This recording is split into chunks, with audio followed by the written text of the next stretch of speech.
Hey, before we get into this episode, have you seen that my new book is out? It's called Stop Selling and Help Them Buy Weddings and Events. And it's a book that you helped me write because you would ask me at a conference, which of your books has what you just spoke about on stage? And if it wasn't in any of my books, I'd say it's in the next one. Well, here it is. Here's the next one. How to respond to reviews. What if you don't like doing sales? The 3 questions to ask every prospect, or they can't ask for what they don't know exists. These are just some of the chapters in there. And the beauty is you don't have to read it front to back. You can jump around to any chapter, kind of like my other book, Wit, Wisdom, and the Business of Weddings, where you can jump to any chapter because they're not necessarily connected to one another. And if you want to get free shipping on a paperback copy, go to shopalanberg.com and use the coupon code podcast. That's shopalanberg.com. Use the coupon code podcast. Get free shipping on me. Otherwise, it's on Audible. It's on Kindle. And if you go to podcast.allenberg.com, the links are all there as well. Thanks.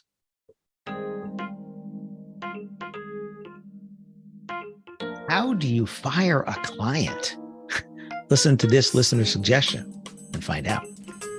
Welcome to another episode of the Wedding Business Solutions Podcast. I'm your host, Alan Berg. I'm a speaker, author, sales trainer, website reviewer, and I help businesses like yours sell more, profit more, and have more fun doing it.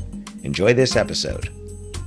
Hi, it's Alan Berg. Welcome back to another episode of the Wedding Business Solutions Podcast. Here is another listener suggestion, this time from Marylee in Connecticut. And thank you, anybody who's sending in suggestions. I really love it. Please keep them coming.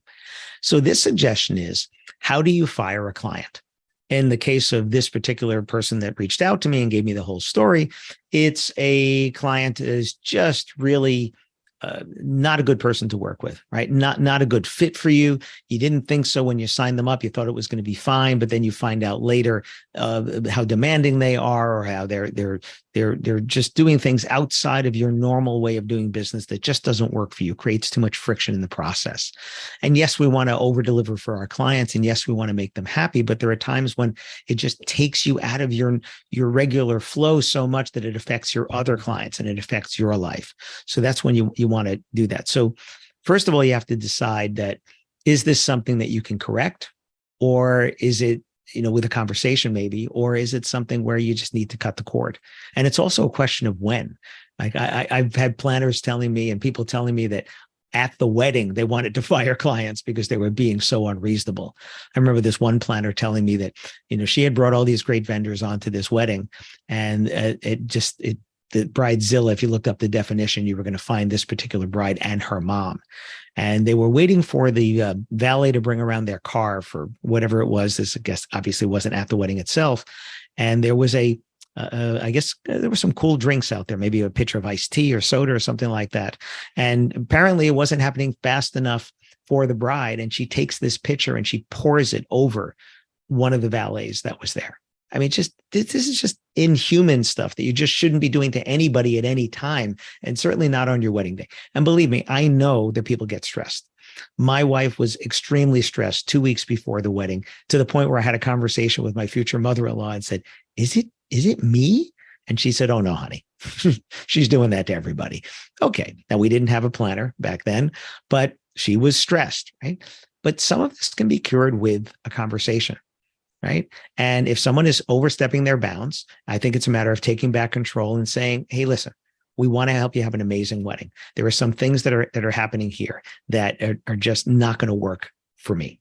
Right. And we're not going to be able to give you the kind of results that you want if these things are going to be happening. So let's talk about them. Now, if it's far enough away from the wedding where you're not leaving them high and dry again at the wedding the day before, or things like that, I think the conversation is basically, this is your day. This is your day to have an amazing, amazing time, an amazing experience for you and your guests. And in order to do that, your providers have to feel like they're going to give you everything that you're looking for and that they're totally in sync. And right now I'm feeling like we are not in sync, and that what you're looking for is not what we can do for you, not what we're going to either be able to feel comfortable to, or whatever the right language is for you in that particular situation. And then say, it's not fair to you to not get the results that you want. So what I'm going to do is give you back your deposit, or whatever the terms are going to be like that, is you need to find somebody else. Now, if you can refer them, obviously, to a better fit, do that. But you need to find somebody who's going to be able to give you those kind of results and be in sync with you much better than we are right now, because this is your one shot to do that right. So I'm sorry that it didn't work out for us, but here's what we're doing, right? And then send them a letter, talk to your lawyer, send them a check, whatever, give them all their money back so you can have a clean slate on that. I think it is okay to cut that cord. I think with some people, you can also say, if we can't get in sync, then we're going to have to part ways. So here's what has to happen for us to be in sync. And if that works for you, great, let's do that. And then again, what are the boundaries you need to set? What are the things that are causing the problem? So if you feel that you can bring it back in and take control of that, great. And if you can't, then you just have to tell them. But be a professional. That planner that told me that the bride poured this pitcher of fluids, whatever it was, onto this valet, she said, I wanted to walk off right then. And I would have pulled everybody with me. But you know what? I brought these vendors in. It was my choice to bring them in. I recommended them, and I'm not going to do this to them. She said, because I would have refunded that bride all of the money right then and there and walked away. But I'm not going to do that to these other professionals. So she didn't. The crazy thing is, the day after the wedding, she gets a call and she sees the caller ID, and it's the mother of the bride. And she's like, oh, here we go. And the mother could not have been any nicer and any more complimentary, and saying it was absolutely amazing. You guys did an amazing job. Thank you so much. Thank you so much.